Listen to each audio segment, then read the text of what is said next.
Kalau kita tengok sebuah rumah kan, rumah yang sempurna lah. Ada pintu depan, ada pintu belakang, ada tingkap, ada atap. Jadi orang yang normal, orang yang rasional, dia masuk melalui pintu depan. Ya. Dan pintu depan ni untuk orang masuk, untuk tetamu masuk. Tetapi ada juga yang masuk pintu belakang. Itulah istilah kerajaan yang ada sekarang. Tapi istilah yang lebih teruk daripada itu adalah yang masuk ikut atap. Yang masuk ikut atap ni saya kira orang jahat lah kot, Dato'. Ya. Dan istilah ini keluar daripada Presiden Parti PAS sendiri. Dan dalam konteks Kedah, MD Kedah tu daripada PAS. Jadi dia kata kepada mereka yang selalu diulang, duk kata kerajaan pintu belakang, kerajaan tebuk atap ni adalah mereka-mereka yang kecewa. Jadi adakah dia sindir presiden dia? Ataupun kita pun tak tahu sebab istilah ini diperkenalkan oleh presiden dia. Jadi ni kita dah mula masuk isu Kedah, Dato'. Jadi dia sindir presiden dia ke ataupun dia tak perasan istilah ini diperkenalkan oleh presiden dia ke ataupun macam mana, Dato'? Ya, ini boleh berlaku berbagai-bagai pentafsiran bagi saya. Kadang-kadang orang begitu gelonjok nak buat kenyataan ini sehingga dia lupa bahawa istilah itu siapa yang mempopularkan ataupun mengeluarkan istilah tersebut. Mungkin dia lupa kata istilah itu sebenarnya istilah yang diperkenalkan oleh ketua tebuk atap lah, ketua parti tebuk atap lah, presiden dia sendiri. Jadi bagi saya lah bahawa apa yang berlaku pada hari ini, baik di Kedah maupun di federal ataupun di negeri-negeri yang lain, ialah saya lebih melihat pada ini satu mesej yang jelas daripada PAS, bahawa tak salah keluar PAS. Tak salah keluar PAS. Dulu saya, Dr. Mee, yang berhormat Dr. Mee, rakan-rakan kita keluar PAS ni, apa yang tidak dihukum? Apa yang tidak dihukum, yang tidak dilabelkan? Macam-macam lah istilah yang dihukumkan, berbagai-bagai, tak berkat kehidupan lah, macam-macam. Saya diistilah dengan dah lama mati. Ketua tebuk atap juga istilah kan. Dia kata maaf tu dah lama dah mati, tinggal baru nak bumi lah, baru nak tanah. Simpan lagi. Baru nak simpan. Jadi itulah dia ungkapan seorang ketua tebuk atap ni. Jadi ketua tebuk atap ni dia memang sangat sinonim dengan istilah-istilah yang sangat pelik-pelik, pelik-pelik, istilah binatang, istilah mayat, macam dia anggap pada saya. Tapi saya tak kisahlah. Itu memang dia punya kitab dia memang begitu. Dia menggunakan kitab tu, saya tak guna kitab tu. Tetapi bagi saya bahawa isunya ialah tak salah untuk keluar PAS. Jadi kepada ahli-ahli PAS yang ada hari ini, mereka perlu berfikir bagaimana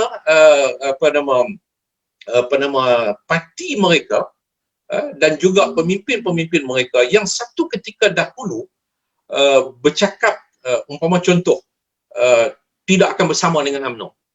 Tidak akan bersama dengan UMNO. Mereka mengatakan bahawa kita kumpulan yang sentiasa menimbulkan fitnah terhadap pemimpin utama ketua tebuk atap ni. Kononnya bahawa nak bersama dengan UMNO dan sebagainya. Ini memang kita dakwa. Saya masih ingat sejak daripada tahun 2000, kita mula start menang di Kedah 2008. 2008 pada waktu itu. Itu sudah bermula isu-isu untuk bersama dengan UMNO. Ketua tebuk atap dalam perjalanan ke Kedah untuk nak bertemu dengan Allahyarham Tan Sri Ustaz Azizan, tiba-tiba berpatah balik ke Kuala Lumpur. Hanya meninggalkan Datuk Usyam untuk mewakili parti untuk bertemu dengan Ustaz Azizan dan kepimpinan PAS di negeri Kedah bagi proses pembentukan kerajaan di negeri Kedah pada waktu itu. Bila saya telefon, dia kata orang nombor 1 nak jumpa. Pada waktu itu Pak Lah nak jumpa. Maknanya itu sudah bermula. Dan ini satu sejarah yang berlaku begitu lama.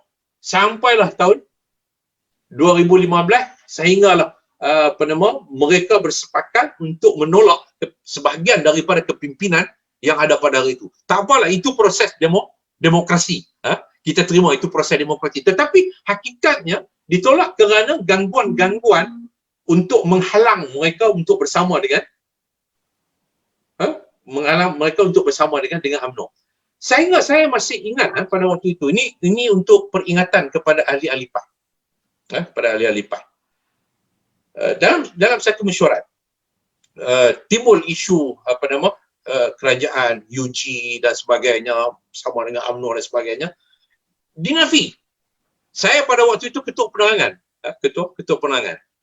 dan saya diminta untuk buat satu kenyataan, dan saya bertemu dengan pihak media menafikan tak ada, kita tidak bersama dengan UMNO. Saya buat kenyataan. Tiba-tiba beberapa lama selepas daripada itu keluar pengakuan daripada Pak Lah tentang pertemuan dan perjumpaan dengan Ketua Tebuk Atap. Yang pada hari ini, pada waktu itu dia tak tebuk atap lagi. Jadi saya terkejut.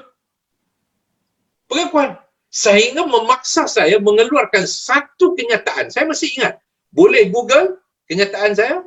Memohon maaf kepada semua ahli PAS dan kepada semua rakyat Malaysia atas pembohongan saya melalui kenyataan media yang mengatakan tak ada apa-apa hubungan dengan UMNO.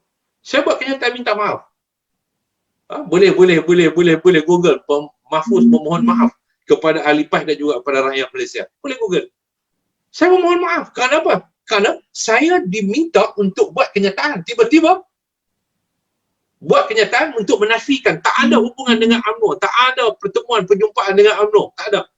Tiba-tiba pengakuan daripada Pak Lah pada waktu itu, wujud pertemuan tersebut, ada pertemuan tersebut yang tak boleh dinafikan, dan saya perlu defend diri saya perlu meminta maaf secara jujur kepada ahli PAS dan juga kepada rakyat. Jadi ini penafian. Sampai pilihan raya umum yang lalu, saya ringkas cerita, sampai pilihan raya umum yang lalu pun dikatakan mereka nak bersama dengan UMNO, mereka nafi. Mereka ambil nafas perjuangan sama seperti mana nafas kita, Pakatan Harapan, iaitu menolak UMNO seperti kenyataan-kenyataan Tuan Ibrahim. Kita tak boleh bagi lagi nafas kepada UMNO, tak boleh lagi bagi hayat yang panjang kepada UMNO. Kita tak akan bersama dengan UMNO. Kalau bersama dengan UMNO ibarat tanggung biawak hidup. Itu kenyataan pimpinan PAS pada waktu itu. Jadi bila kita keluar daripada PAS pada waktu itu, orang kata macam-macam. Ahli-ahli PAS pun turut menghukum kerana Ketua Tebuk Atap sendiri memberikan fatwa-fatwa yang tertentu, sehingga bukan Ketua Tebuk Atap saja, ada yang di bawah Ketua Tebuk Atap ni memberikan fatwa halal darah dan sebagainya kepada kita semua. Tapi hari ini ternyata mereka bersama dan mengangkat kleptokrat, mengangkat pencuri yang sedang melalui proses dakwaan tersebut di mahkamah untuk dibicarakan. Ini Perdana Menteri yang ada sekarang juga yang menyebut bahawa mereka ini adalah pencuri. UMNO inilah pencuri. Jadi hari ini mereka semua bersama, dan parti Tebuk Atap sendiri sudah boleh menerima orang yang dahulunya keluar daripada PAS kemudian mengkhianati Pakatan Harapan. Iaitu saya sebut kepada rakan saya, minta maaf. Saya minta maaf kepada rakan saya nak kena sebut Datuk Kamarudin Jaafar. Dia dulu dalam PAS pernah menyandang Setiausaha Agung PAS. Dia bekas ahli Parlimen Tumpat, dia keluar daripada PAS menyertai PKR. Pada waktu dia keluar daripada PAS itu, apa yang tidak dihukum pada dia? Kelantan mengatakan nak dakwa di Mahkamah Syariah kerana bai'ah. Kerana bai'ah itu tertalaklah isteri itu dengan talak dengan talak tiga. Jadi berbagai-bagai lah, tapi tidak berlaku pun proses-proses nak bawa Datuk Kamarudin ke Mahkamah Syariah di negeri Kelantan dan sebagainya. Tetapi apa yang berlaku hari ini, parti Tebuk Atap ni bersama dengan Datuk Kamarudin. Mereka bersama-sama untuk membentuk Perikatan Nasional ni. Jadi mereka sudah boleh menerima orang yang dituduh melanggari bai'ah. Jadi ahli PAS ni boleh berfikir ni, macam mana parti tepuk atap ni boleh sekarang ni dengan ketua tepuk atap ni seorang ulama terkenal bersama dengan orang yang dituduh orang yang melanggar bai'ah. Datuk Kamarudin Jaafar.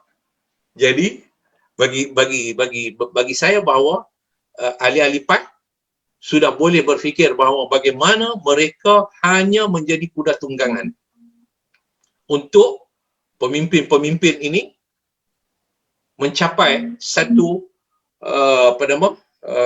matlamat untuk tampuk kekuasaan, kedudukan semata-mata, bukan untuk membawa prinsip perjuangan, apatah lagi untuk nak membawa sesuatu yang bersifat menjaga, mengawal kepentingan negara dan juga kepentingan rakyat. Jadi ahli-ahli PAS boleh fikir untuk nak keluar PAS tak salah. Tak ada timbul masalah langgar bai'ah kerana ketua tebuk atap yang merupakan seorang ulama hebat sudah boleh menerima orang yang langgar bai'ah berada bersama-sama dengan dalam Perikatan Nasional.